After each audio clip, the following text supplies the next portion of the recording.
կարող են ամենուրեք կանգնեցնել եւ ստուգել մարդկանց, հատ մեծականակ դեպորտացիա պետք է տեղի ունենա։ Այս դեպքում ովքեր են դեպորտացիայի վտանգի տակ։ Տեխասի detention-ից դուրս եկան մի քանի տղաներ։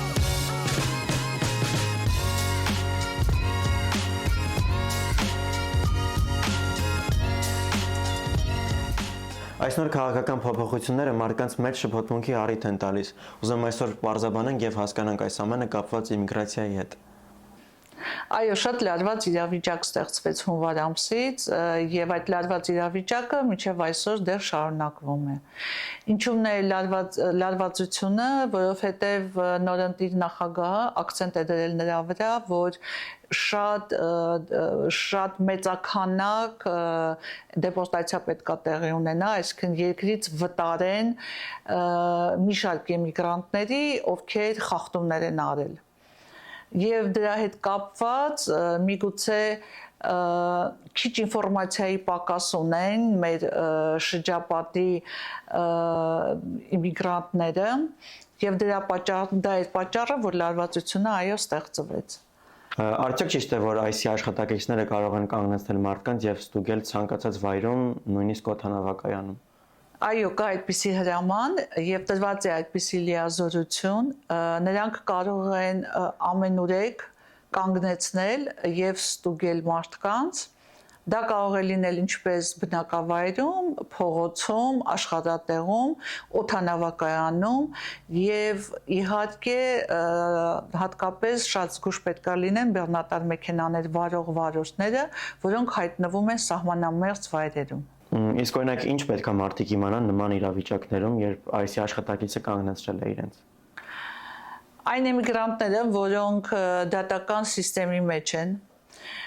եւ ուղարկել են 579 ֆորման, ուղարկել են իրանց իրավաբանի միջոցով կամ ուղարկի ծանոթների միջոցով օգնությամբ դա լրացրել եւ ուղարկել են դատարան, պետք է ունենան իրենց հետ 579-ի կոպիան։ Բացի դրանից անպայման աշխատանքի իրավունքը, վարորդական իրավունքը։ Մենք մեր օֆիսը խրախուսում է բոլորին, որպեսզի վերցնեն իրancs հետ նաև կնքած պայմանագիրը իրավաբանի հետ։ Եթե այս վերջերս մեր իրավաբանը բոլորին տվեց G28 ֆորման, որտեղ կոնկրետ նշվում է, թե ով է իրենց իրավաբանը եւ իրավաբանի տվյալներն նշված։ Սա առավելագույնս ոնց որ ձեզ պաշտպանում է հետագա բարդություններից։ Բոլոր իմիգրանտներին խրախուսում ենք, որպեսզի նրանք շատ կարգ ու կանոնի մեջ լինեն, հանկարծ հոգեբանական ճնշման տակ գտնվելով մանր գողություններ չանեն, կամ թեկուզ եթե իրենց աշխատանքի իրավունքը վերջացել է եւ ուղարկել են թարմացման, անպայման ունենան նամակը, որում ասում է, որտեղ երևում է, որ այո նրանք ժամանակին ուղարկել են իրենց աշխատանքի իրավունքը թարմացնելուն։ Բացի դրանից ուշադիր լինեն վարորդական իրավունքը արդյոք ուժի մեջ է թե ոչ։ Իհարկե բոլորին եմ ասում, եթե առաջ մի փոքր կարող էին ալկոհոլ օգտագործել եւ նստել մեքենայի ղեկին, հիմա դա բացառվում է։ Արագությունը նայեն, թե ինչպես են մեքենան վարում, շատ արագ մեքենան չվարել, խուսափել բոլոր տեսակի բանավեճերից, որը շատ ավելի իրանց կպաշտպանի, այս ամենը իրանց շատ լավ կպաշտպանի։ Ավելի խիստ ուշադիր պետք է լինեն։ Շատ խիստ ուշադիր, այո։ Ճիշտ ասած, տարիներ առաջ եմ Ռուսաստանից եկել, մոտ մի 15-ից 20 տարվա ժամանակ էր, որ ես ապրում էի Ռուսաստանում, եւ հիմա այս խստացումները ինձ հիշեցնում են Ռուսաստանի 90-ական թվականներին, երբ առանց անձնագիր տանից դուրս չէինք գալիս, անպայման նայում էինք, տեսնեինք, թե անձնագրի մեջ ինչ գրանցում ունեինք, ժամանակավոր գրանցում գոյություն ուներ մշտական գրանցում, որովհետև ամեն քայլափոխին կարող էինք ոստիկանի հանդիպել եւ եթե հանգած անձնագիրը մեզ մոտ չլիներ, տանում էին ուղիղ ոստիկանատուն։ Այնպես որ անցել ենք այսպիսի ժամանակներ եղել իհարկե տարբեր երկրներում, նո պետքա պատրաստ լինենք, զգոն լինենք։ Այո։ Շատ հետաքրքիր է, որ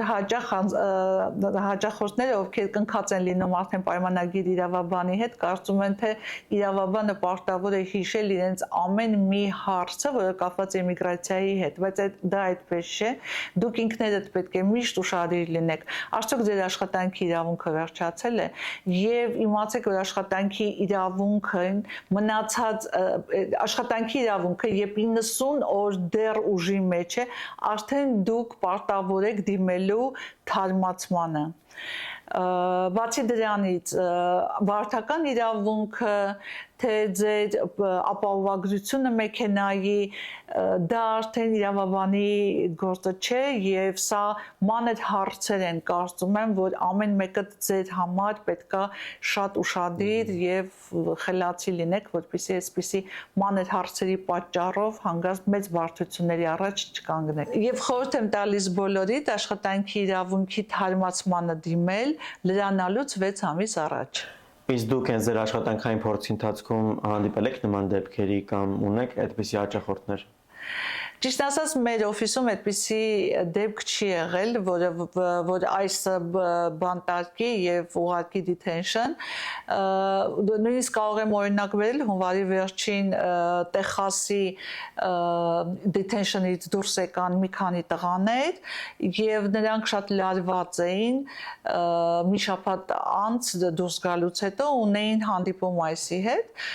այդ մի շաբաթվա ընթացքում նրանց հետ կնքվեց պայմանագիրը իրավաբան եւ հաճախորդի միջև, իրավաբանի կողմից տրվեց G28 այդ ֆորման եւ նրանք բոլորը ներկայացան այսին, փառք Աստծո, շատ ավելի ամեն ինչ լավ անցավ։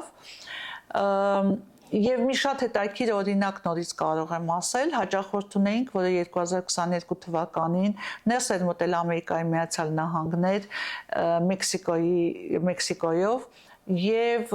ուներ վերջնական դատալսում փետրվարի 17-ին Վեննայիսի դատարանում։ Փետրվարի 15-ին այսը նրան կանչել էր հանդիպման, շատ լարված էր հաճախորդը, նույնիսկ խնդրում էր, ասում էր, ես պատրաստ եմ վճարելու իրավաբանին, որպեսզի հետս ներկայանա, բայց իրավաբանն էլ հանգստացնեց, ասելով, որ ոչ մի կարծում ենք ամեն ինչ շատ հարթ կանցնի, եւ իրոք այդպես էլ հարթ անցավ, այսինքն տվեցինք G28 ֆորման, տվեցինք պայմանագիրը, եւ քանի որ այսն էլ արդեն տեսավ, որ 579 ֆորման ժամանակին ներկայացված էր, արդեն ներկայացված էր բոլոր հավելյալ փաստաթղթերը, շատ հանգիստ ամեն ինչը հարթ եւ լավ անցավ։ Իսկ այս դեպքում ովքեր են դեպորտացիայի վտանգի տակ եւ ի վերջո ովքեր զգուշանան։ Առաջին հերթին վտանգի տակ են այն մարդիկ, ովքեր ունեն քրեական պատմություն։ Իդեպ ուզում եմ նշեմ, որ CBP-1 ծրագիրը երբ գործում էր, շատ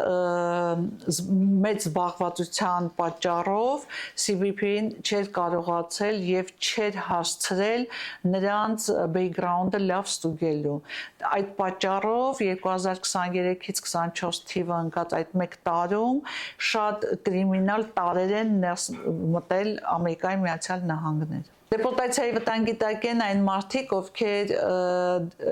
ում դատալսումները եղել են, ստացել են դեպորտացիայի որոշումը եւ նրանք չեն լքել Ամերիկայի Միացյալ Նահանգները։ Դրանք մոտավորապես 2 միլիոն մարդ են, որոնք ներս են մտել 2015-ից մինչև 24 թվականը։ Այդպիսիները շատ են, այո, որոնք որ ունեն իրենց ձեռքը դեպորտացիայի որոշումը դատավորի կողմից, բայց դեռ մնացել են Ամերիկայի Միացյալ Նահանգներում։ Դեպորտացիայի տակ են նաև մոտ 3.5 միլիոն մարդիկ, ովքեր ներս են մտել Ամերիկայի Միացյալ Նահանգներ տուրիստական վիզայով, ուսանողական վիզայով, այլ տիպի վիզայով եւ վիզան լրանալուց հետո նրանք նորից չեն լքել Ամերիկայի Միացյալ Նահանգները կամ իրանց վիզան չեն փոխարինել միայն վիզայով։ Դեպորտացիայի վտանգի տակ են նաև 1 միլիոն մարդ, ովքեր որ ժամանակավոր ապաստանատվ է Ամերիկայի Միացյալ Նահանգները աղետից գոտուց են, եւ նրանք նորից ժամանակը լրանալու հետ միասին նորից չեն լքել Ամերիկայի Միացյալ Նահանգները։ Իդեպ մի փոքր հավելում, որը կապված է Ukraine for You ծրագրով եկած մարդկանց մասին, դեռ իրենց ուրեմն եթե նրանք մի տարի է եւ գտնվում են Ամերիկայի Միացյալ Նահանգներում եւ ունեն հիմքեր դիմելու ապաստանի, ապա լրիվ օրենքի մեջ են եւ կարող են դիմել ապաստանին։ Դուք նշեցիք, որ այն մարդիկ, ովքեր 1 տարվա ընթացքում մուտք են արել 579 դիմումը, ավելի քիչ վտանգված են դեպորտացիայից։ Իսկ ինչ անեն այն մարդիկ, ովքեր չունեն դատալսման օր։ Իդեպ լավ հարց եք տալիս, բոլորին, ովքեր որ հիմա են ներս մտել, ովքեր որ detention-ից են դուրս եկել եւ չունեն դատի օր, խորհուրդ եմ տալիս իրավաբանի հետ պայմանագիրը կնքելուց հետո բոլոր թվարկածս փաստաթղթերը ձեզ հետ վերցնելով գնացեք էմիգրացիա եւ խնդրեք, որպեսզի ձեզ էլ նշանակեն, ձեզ համար էլ դատական դատի օր նշանակեն։ Դուք նշեցիք, որ մարդիկ վերջերս մուտք են գործում Ամերիկայի Միացյալ Նահանգների հարավային հատվածով, բայց չէ որ CBP-ը փակ է եւ ինչպես է դա հնարավոր հիմա։ Հունվարի 22-ին 2025 թվականին CBP-ը ծրագիրը փակվեց։ Շատ մարդիկ մնացին Մեքսիկոյում։ Եվ այսօր նրանք ամեն կերպ ուզում են տարբեր ճանապարհներով ներս մտնել Ամերիկայի Միացյալ Նահանգներ։ Իհարկե խորհուրդ չեմ տալիս դա անել, որովհետև կան մարդիկ, ովքեր որ մեքենայով են ներս մտնում, սա օրենքի խիստ խախտում է եւ CBP-ն իրավունք ունի անմիջապես հետ վերադարձնել նրանց իրենց հայրենիքը։ Այս նոր քաղաքական ստեղծված իրավիճակում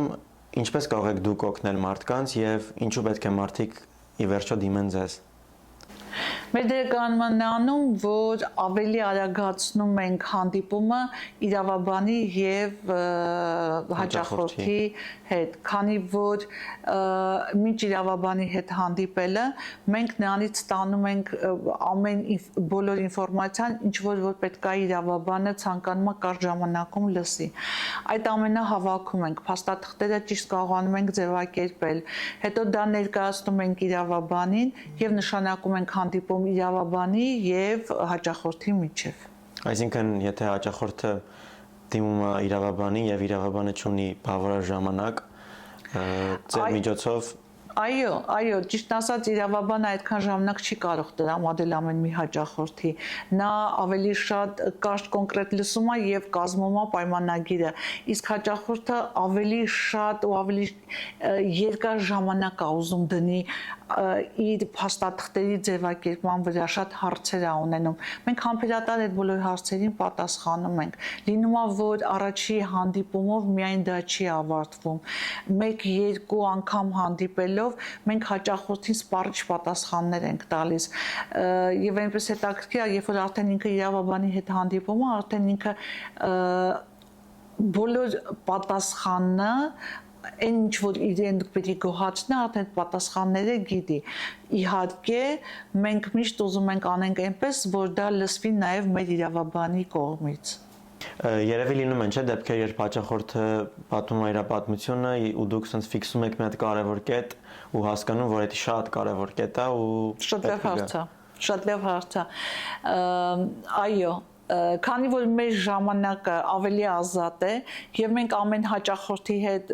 բավականաչափ ժամանակ ենք անցկացնում, այսինքն մենք կարողանում ենք նրա հետ զրուցել եւ վեր հանել այն մանրամասները, որը շատ իրեն կօգնեն հետագայում իր դատալսումների ժամանակ։ Չեն էլ պատկերացնում, որ դա շատ մեծ նշանակություն է, կարևոր հարց է իր ապաստանի դիմումը ճիշտ ներկայացնելու հարցում։ Մենք այս հարցերն ենք ամփոփում նրա հետ։ Ես շատ հաճախ զրուցում եմ, հարցեր եմ տալիս, որի արդյունքը լինում է նա, որ այնքան հետաքրքիր թեմաներ է դուրս գալիս, որ այդ մարդու կյանքում տեղի է ունեցել, որը կարողանում է դառնալ մի լավ հետաքրքիր կյանքի պատմություն։ Այս ամենը կազմվում է, որից հետո ես ես արդեն նրան կարողանում եմ ծանոթացնել իրավաբանի հետ, մեր կողմից ընտրված իրավաբանի հետ, իրավաբանի դրական բոլոր ծանոթացնում եմ այսպես, նրան ասում եմ, թե ինչ հաջողություններ է հասել իրավաբանը մոտակա անցած տարվա ընթացքում, ինչպիսի դրական լավ աշխատանքներ ա տարել եւ հաճախորդին կարողանում եմ օգնել պայմանագրի ստորագրման հարցում։ Երբ որ ես հանդիպումը կազմակերպում եմ իրավաբան հաճախորդի հետ, որը տեղի է ունենում արդեն իրավաբանի օֆիսում, ես կարծես թե հաճախորդի կողմից եմ ներկայացվում եւ տալիս եմ օգնում եմ հաճախորդին տալ իրավաբանին այնպիսի հարցեր, որ իր մտքով չի անցնում։ Պայմանագիրը ստորագրելու առաջ բոլորը հիմա շատ լարված են։ Բոլոր ռիսկերը ներկայացնում եք։ Բոլոր ռիսկերը ներկայացնում եմ։ Այսինքն հաճախորդի մտքով կարող է չանցնի, թե այդ գումարի մեջ ինչ կարող է պահանջել իրավաբանից։ Ես դա ոնց որ վեր եմ հանում, բացատրում եմ իրավաբանը, որից հետո արդեն առաջ ենք գնում։ Մի խոսքով լինում է մի հատ շատ հետաքրքիր կոմանդային աշխատանք, այսպես ասեմ։ Ինչպես մարդիկ տեղեկանան թարմացումների մասին, քանի որ իրավիճակը գնալով զարգանում է եւ մարդիկ շփոթմունքի մեջ են։ Քանի որ մենք աշխատում ենք իրավաբանների հետ, միշտ նրանցից լսում ենք նորությունները եւ աշխատում ենք այդ նորությունները շատ արագ հաղորդել մեր հաճախորդներին մեր Instagram-յան էջի միջոցով։